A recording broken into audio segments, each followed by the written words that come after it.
ఇకపై మీకు ఇష్టమైన ఫేవరెట్ సీరియల్స్ యొక్క ఫుల్ ఎపిసోడ్స్ యూట్యూబ్లో అందుబాటులో ఉండవు. కేవలం సన్నెక్స్లో మాత్రమే ఫ్రీగా చూడొచ్చు.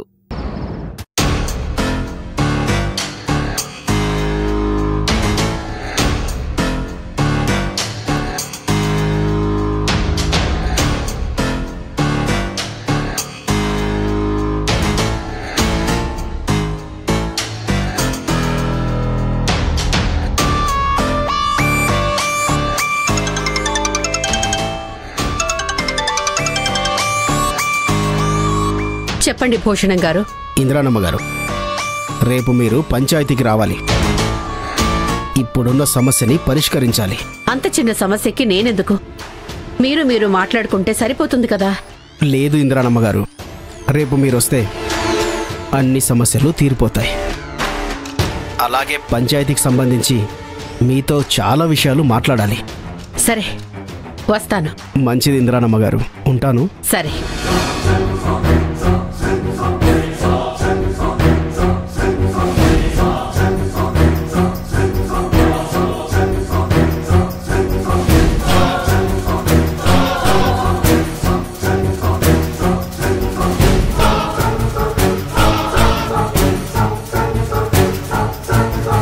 అమ్మా, ఇంకా నిద్రపోకుండా ఈ టైంలో ఇక్కడ నుంచొని ఏదో ఆలోచిస్తున్నారు. రేపు మనకు చాలా పనులున్నాయి. వేరే ఏ పనులు పెట్టుకోకు. ఏంటమ్మా అది? ఇప్పుడు కాదు, రేపు పొద్దున్నే చెప్తాను. నువ్వు వెళ్ళి పడుకో. సరే అమ్మా.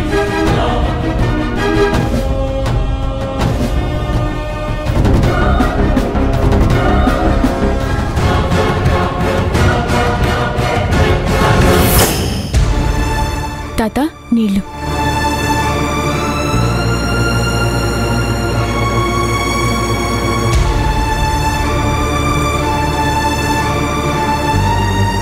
శ్రావణి.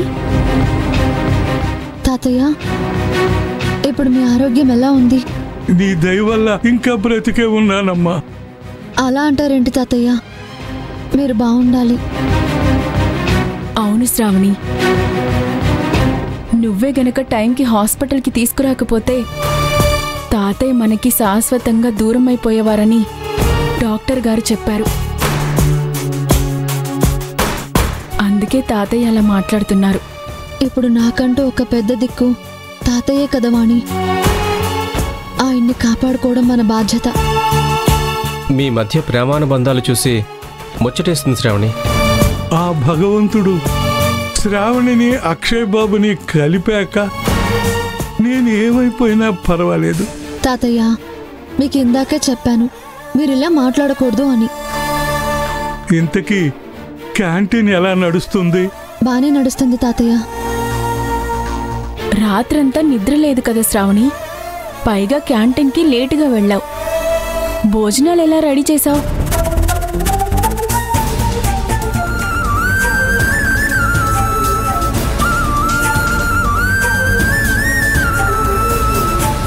ఈ రసమేంట్రా, ఒట్టి నీళ్ళలా ఉంది.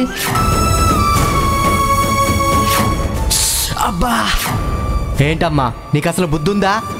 ఎక్కడ ఆలోచిస్తున్నావు? సరే, ఈరోజు తొందరగా ఇంటికి వెళ్ళి రెస్ట్ తీసుకో శ్రావణి. రేపు క్యాంటీన్లో వంటలు అదిరిపోవాలి. నీ వంటలు తిన్న వాళ్ళందరూ అదరహో అనాలి. నేను ఇంటికి వెళితే చంద్రయ్య తాతని ఎవరు చూసుకుంటారు? నేను నీలాగా ఎలాగో అద్భుతంగా వంట చేయలేను కదా. ఇక్కడ నేనుంటాను, నువ్వు ఇంటికి వెళ్ళు. లేదు వాణి, నువ్వు ఒక్కదానివే తాతయ్యని చూసుకోవడం కష్టమవుతుంది. నీకు తోడుగా నేను ఉంటాను. ఇద్దరం ఇక్కడే ఉంటే మన పనులు ఎలా సాగుతాయి శ్రావణి? తాతయ్యని నేను చూసుకుంటానని చెప్తున్నాను కదా. నవీన్ బాబు గారు, మీరైనా చెప్పండి. వాణి చెప్పింది కరెక్టే శ్రావణి. నువ్వు ఇంటికి వెళ్ళి కాస్త రెస్ట్ తీసుకో. అది కాదు నవీన్ బాబు, వాణి ఒక్కతే హాస్పిటల్లో ఇబ్బంది పడటం నాకు ఇష్టం లేదు. శ్రావణి, ఇప్పుడు నేను బాగున్నానని చెప్తున్నాను కదా, నువ్వు వెళ్ళమ్మా. ఇప్పుడు తాతయ్య కూడా చెప్పారు, మా మాట ఎలాగో వినవు, కనీసం ఆ పెద్దయిన మాటైనా వినవే. సరే, నేను ఇంటికి వెళ్తాను. తాతయ్య జాగ్రత్త. సారీ వాణి, వచ్చే దారిలో శ్రావణి కోసం ఫోన్ కొనుక్కొద్దాం అనుకుని ఏదో హడావిడిలో మర్చిపోయాను. పర్లేదు నవీన్ బాబు, ఇప్పుడు నాకు ఫోన్ అవసరం లేదు. తాతయ్య కోలుకుంటే అంతే చాలు.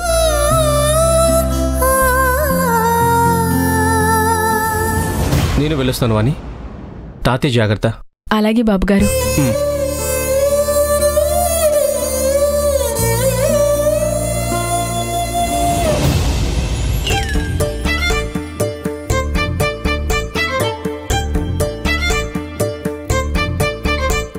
ఓహో, సత్తిపండు గారి ధర్మపత్ని శ్రీమతి శాంభవి గారు మొబైల్ చూస్తూ ఏం చేస్తున్నారో?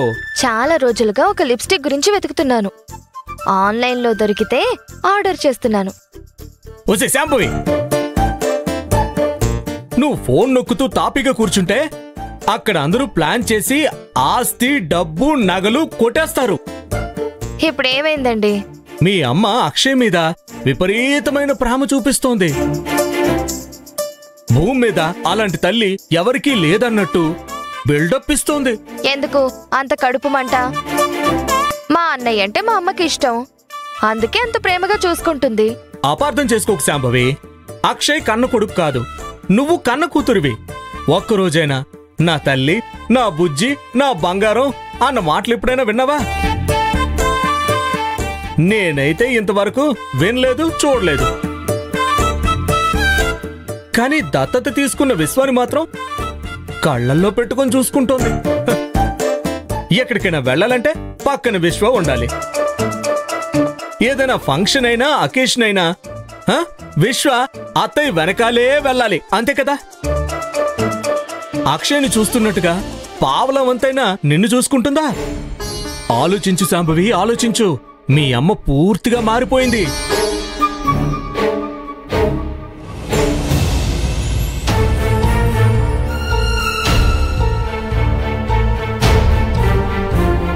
ఆనందరావు, ఇంత త్వరగా ఇంద్రాణిని అధికారం నుంచి తొలగించడానికి నువ్వు ఒప్పుకుంటావనుకోలేదు. ధర్మబద్ధంగా తీర్పు చెప్పాల్సిన స్థానంలో ఉండి ఎంత మందిని మోసం చేయలేదయ్యా ఇంద్రాణి. కరుడుగట్టిన రౌడీలనే ఓ పట్టాన బతకనివ్వలేదు. ఇక త్రివేణమ్మ లాంటి సామాన్యుల వల్ల అవుతుందా చెప్పు? దూర బంధువుగా వచ్చిన ఇంద్రాణి రుద్రరాజుని మోసం చేసి ఆస్తులన్నీ లాక్కొని ఆ పంచాయతీ అధికారం కూడా తన చేతుల్లోకి తీసుకుందిగా. ఊరంతటి మీద అధికారం కూడా చలాయిస్తోంది. ఆ ఆస్తులు, పంచాయతీ అధికారం త్రివేణమ్మ గారికే దక్కాలి గాని ఆ స్థానంలో ఇంద్రాణి ఉండటానికి వీల్లేదు. ఇప్పుడు మనం నిలదీయబోతున్నాం కదా అరుణాచలం. ఇక ఇంద్రాణి పతనం మొదలైంది. తన దుర్మార్గాలిక సాగవానందరావు. నేను ఆల్రెడీ 2 మనుషుల్ని పెట్టి ప్లాన్ చేశాను. ఇప్పుడు తన అధికారం నుండి తప్పుకుంటే మనందరికీ సంతోషమే కదా? చాలా చాలా సంతోషమయ్యా.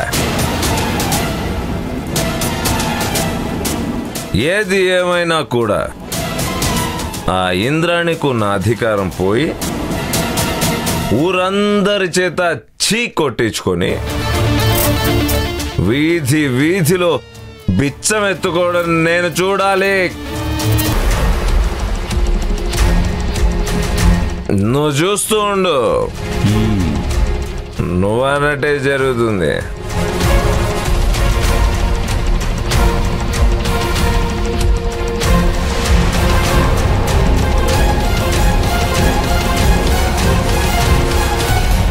అంతేకాదు శాంభవి, పెళ్లి రోజు నా కాళ్ళు గడగడం తప్ప ఒక్కరోజైనా అత్తయ్య గారు నా గురించి ఆలోచించారా?